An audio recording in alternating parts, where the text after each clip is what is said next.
Hi friends, ಆದ್ಯ ಸವಿರುಚಿಗೆ ಸ್ವಾಗತ. ಎಲ್ಲರಿಗೂ ಮಕರ ಸಂಕ್ರಾಂತಿ ಹಬ್ಬದ ಶುಭಾಶಯಗಳು. ಇವತ್ತು ನಾನು ಸಂಕ್ರಾಂತಿ ಹಬ್ಬದ ವಿಶೇಷವಾಗಿ ಎಳ್ಳುಂಡೆಯನ್ನು ಯಾವ ರೀತಿ ಮಾಡೋದು ಅಂತ ತೋರಿಸ್ತಾ ಇದ್ದೇನೆ.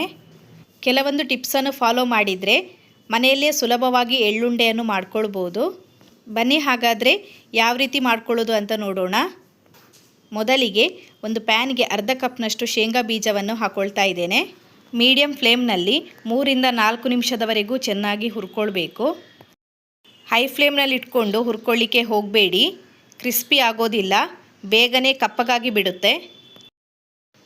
ನೋಡಿ, ಈ ರೀತಿ ಕೈಯಿಂದ ಸುಲಭವಾಗಿ ಸಿಪ್ಪೆ ತೆಗಿಲಿಕ್ಕೆ ಬರಬೇಕು. ಇಷ್ಟಾದರೆ ಸಾಕು. ಸ್ಟವ್ ಆಫ್ ಮಾಡಿಕೊಂಡು ಒಂದು ತಟ್ಟೆಗೆ ಹಾಕ್ಕೊಂಡು ಸ್ವಲ್ಪ ಹೊತ್ತು ತಣ್ಣಗಾಗಲಿಕ್ಕೆ ಬಿಡೋಣ. ಶೇಂಗಾ ಬೀಜ ತಣ್ಣಗಾಗೋಷ್ಟರಲ್ಲಿ ಎಳ್ಳನ್ನು ಹುರ್ಕೊಳ್ಳೋಣ. ಇದೇ ಪ್ಯಾನ್ಗೆ 1 ಕಪ್ನಷ್ಟು ಬಿಳಿ ಎಳ್ಳನ್ನು ಹಾಕ್ಕೊಳ್ತಾ ಇದ್ದೇನೆ. ಇದನ್ನು ಕೂಡ ಲೋ ಫ್ಲೇಮ್ನಲ್ಲಿ 2 ರಿಂದ 3 ನಿಮಿಷದವರೆಗೂ ಹುರ್ಕೊಳ್ಬೇಕು. ನೀವು ಬೇಕಾದರೆ ಅರ್ಧ ಕಪ್ಪು ಬಿಳಿ ಎಳ್ಳು ಹಾಗೆ ಅರ್ಧ ಕಪ್ನಷ್ಟು ಕಪ್ಪು ಎಳ್ಳನ್ನು ಮಿಕ್ಸ್ ಮಾಡಿ ಕೂಡ ತಗೊಳ್ಬೋದು. ಎಳ್ಳು ಚಟ್ಪಟ ಅಂತ ಸಿಡಿಯುವವರೆಗೂ ಹುರ್ಕೊಳ್ಬೇಕಾಗುತ್ತೆ. ಇದು ಮೊದಲನೇ ಟಿಪ್ಸ್. ಎಳ್ಳು ಚಟ್ಪಟ ಅಂತ ಸಿಡಿಲಿಕ್ಕೆ ಸ್ಟಾರ್ಟ್ ಆದ ಕೂಡಲೇ ಸ್ಟವ್ ಆಫ್ ಮಾಡಿಕೊಂಡು ಒಂದು ಪ್ಲೇಟಿಗೆ ಹಾಕ್ಕೊಂಡು ತಣ್ಣಗಾಗಲಿಕ್ಕೆ ಬಿಡೋಣ. ಇದಕ್ಕಿಂತ ಹೆಚ್ಚು ಹೊತ್ತು ಹುರ್ಕೊಳ್ಳಿಕ್ಕೆ ಹೋಗಬೇಡಿ. ಈ ಟಿಪ್ಸನ್ನು ಸರಿಯಾಗಿ ನೋಡ್ಕೊಳ್ಬೇಕು. ಜಾಸ್ತಿ ಹುರ್ಕೊಂಡ್ರೆ ತಿನ್ನುವಾಗ ಕಹಿ ಕಹಿ ಅನಿಸುತ್ತೆ. ಇಲ್ಲಿ ಶೇಂಗಾ ಬೀಜವನ್ನು ಸಿಪ್ಪೆ ತೆಗೆದು ಇಟ್ಕೊಂಡಿದ್ದೇನೆ. ಇದನ್ನು ಒಂದು ಮಿಕ್ಸರ್ ಜಾರಿಗೆ ಹಾಕಿ ತರಿತರಿಯಾಗಿ ಪುಡಿ ಮಾಡಿಕೊಳ್ಬೇಕು. ನೋಡಿ, ಈ ರೀತಿ ತರಿತರಿಯಾಗಿ ಪುಡಿ ಮಾಡಿಕೊಂಡಿದ್ದೇನೆ. ನಂತರ ಒಂದು ಪ್ಯಾನನ್ನು ಬಿಸಿಯಾಗಲಿಕ್ಕೆ ಇಟ್ಕೊಂಡಿದ್ದೇನೆ. ಇದಕ್ಕೆ 1 ಚಮಚದಷ್ಟು ತುಪ್ಪ ಹಾಕ್ಕೊಳ್ತಾ ಇದ್ದೇನೆ. ಈಗ 1.5 ಕಪ್ನಷ್ಟು ಬೆಲ್ಲ ಹಾಕ್ಕೊಳ್ತಾ ಇದ್ದೇನೆ. ನಂತರ 2 ಟೇಬಲ್ ಸ್ಪೂನಷ್ಟು ನೀರು ಹಾಕ್ಕೊಂಡು ಬೆಲ್ಲ ಕರಗೋ ತನಕ ಮಿಕ್ಸ್ ಮಾಡ್ಕೊಳ್ತಾ ಇರಬೇಕು. ನಾವು ಶೇಂಗಾ ಮತ್ತು ಎಳ್ಳು ಎಷ್ಟು ತಗೊಂಡಿದ್ವೋ ಅಷ್ಟೇ ಪ್ರಮಾಣದಲ್ಲಿ ಬೆಲ್ಲ ಕೂಡ ತಗೊಳ್ಬೇಕು. ನಾನು ಶೇಂಗಾ ಮತ್ತು ಎಳ್ಳು ಸೇರಿ 1.5 ಕಪ್ ತಗೊಂಡಿದ್ದೆ. ಬೆಲ್ಲ ಕೂಡ 1.5 ಕಪ್ನಷ್ಟು ತಗೊಂಡಿದ್ದೇನೆ. ಇದು ಎರಡನೇ ಟಿಪ್ಸ್. ನೋಡಿ, ಬೆಲ್ಲ ಈಗ ಪೂರ್ತಿಯಾಗಿ ಕರಗಿದೆ. ಲೋ ಫ್ಲೇಮ್ನಲ್ಲಿ 1-2 ನಿಮಿಷ ಕುದಿಸ್ಕೊಳ್ಳೋಣ. ಈಗ 2 ನಿಮಿಷ ಆಗಿದೆ. ಒಂದು ಬೌಲ್ನಲ್ಲಿ ಸ್ವಲ್ಪ ನೀರು ತಗೊಂಡು ಪಾಕ ಬಂದಿದೆಯಾ ಅಂತ ಚೆಕ್ ಮಾಡ್ಕೊಳ್ಳೋಣ. ನೀವು ನೋಡ್ತಾ ಇರ್ಬೋದು, ಇದು ಒಂದು ಉಂಡೆ ಥರ ಬರಬೇಕು. ಅಂದರೆ ಪಾಕ ಇನ್ನೂ ಸರಿಯಾಗಿ ಬಂದಿಲ್ಲ ಅಂತ ಅರ್ಥ. ಮತ್ತೆ 1-2 ನಿಮಿಷ ಕುದಿಸ್ಕೊಳ್ಳೋಣ.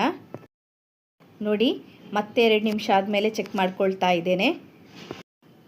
ಈ ರೀತಿ ಉಂಡೆ ಥರ ಬರಬೇಕು. ಈ ಹದ ಸರಿಯಾಗಿದೆ. ಇದಕ್ಕಿಂತ ಜಾಸ್ತಿ ಕುದಿಸ್ಕೊಳ್ಳಿಕ್ಕೆ ಹೋಗಬೇಡಿ. ಇದು 3ನೇ ಟಿಪ್ಸ್. ಎಳ್ಳುಂಡೆ ತುಂಬಾ ಗಟ್ಟಿಯಾಗುತ್ತೆ. ಇದಕ್ಕೆ ಅರ್ಧ ಟೀ ಸ್ಪೂನಷ್ಟು ಏಲಕ್ಕಿ ಪುಡಿಯನ್ನು ಸೇರಿಸ್ಕೊಳ್ತಾ ಇದ್ದೇನೆ. ಒಮ್ಮೆ ಚೆನ್ನಾಗಿ ಮಿಕ್ಸ್ ಮಾಡ್ಕೊಳ್ಳೋಣ. ಈಗ ಹುರಿದಿಟ್ಕೊಂಡಂತಹ ಎಳ್ಳು ಹಾಗೆ ಪುಡಿ ಮಾಡಿಟ್ಕೊಂಡಂತಹ ಶೇಂಗಾ ಬೀಜವನ್ನು ಹಾಕ್ಕೊಳ್ತಾ ಇದ್ದೇನೆ. ಶೇಂಗಾ ಮತ್ತು ಎಳ್ಳು ಎರಡನ್ನೂ ಹಾಕ್ಕೊಂಡಾದ್ಮೇಲೆ ಚೆನ್ನಾಗಿ ಮಿಕ್ಸ್ ಮಾಡ್ಕೊಳ್ಳೋಣ. ಈ ರೀತಿ ಮಿಕ್ಸ್ ಮಾಡ್ಕೊಳ್ತಾ ಇರುವಾಗಲೇ ಸ್ಟವ್ ಆಫ್ ಮಾಡ್ಕೊಳ್ತಾ ಇದ್ದೇನೆ.